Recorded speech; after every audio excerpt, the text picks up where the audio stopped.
Hello అందరికీ, chicken fry ఈ విధంగా ఒకసారి ట్రై చేయండి. చాలా టేస్టీగా చాలా బాగుంటుంది. ఫస్ట్ ఆయిల్ హీట్ అయ్యాక క్యాషూ నట్స్ వేసుకోవాలి వేడైన ఆయిల్లో. తర్వాత కడిగిన చికెన్ 1 kg వేసుకోవాలి.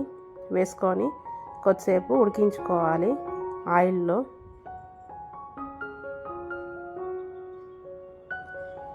ఈ విధంగా కొద్దిసేపు ఉడికాక ఆనియన్స్ వేసుకోవాలి.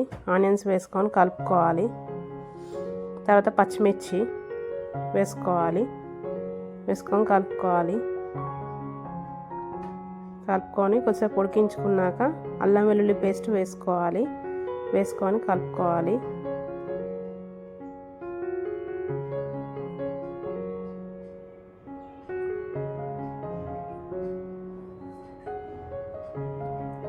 తర్వాత పసుపు వేసుకొని కలుపుకోవాలి.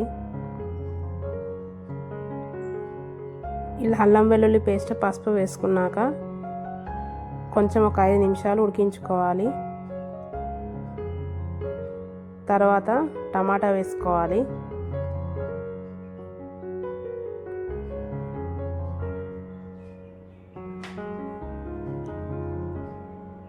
ఈ విధంగా చికెన్లో నుండి నీళ్ళు వస్తాయి ఉడికేటప్పుడు.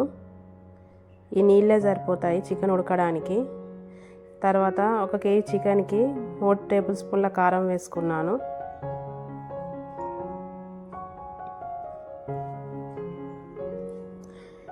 తర్వాత గరం మసాలా, తగినంత ఉప్పు వేసుకోవాలి.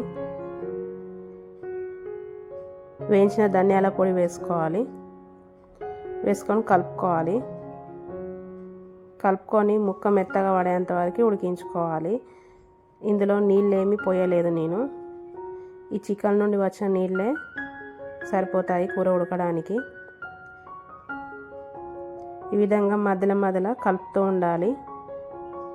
స్టవ్ చిన్నగా పెట్టుకొని ఉడికించుకోవాలి.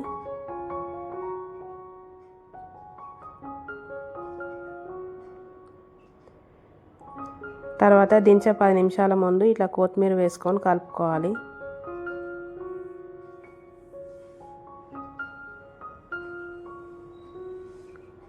అంతే, ఎంతో సింపుల్గా చికెన్ ఫ్రై తయారైపోయింది. స్టవ్ ఆఫ్ చేసేసుకొని వేడివేడి అన్నంలోకి కానీ బగారా రైస్లోకి కానీ చపాతీలోకి కానీ తింటే చాలా టేస్టీగా ఉంటుంది.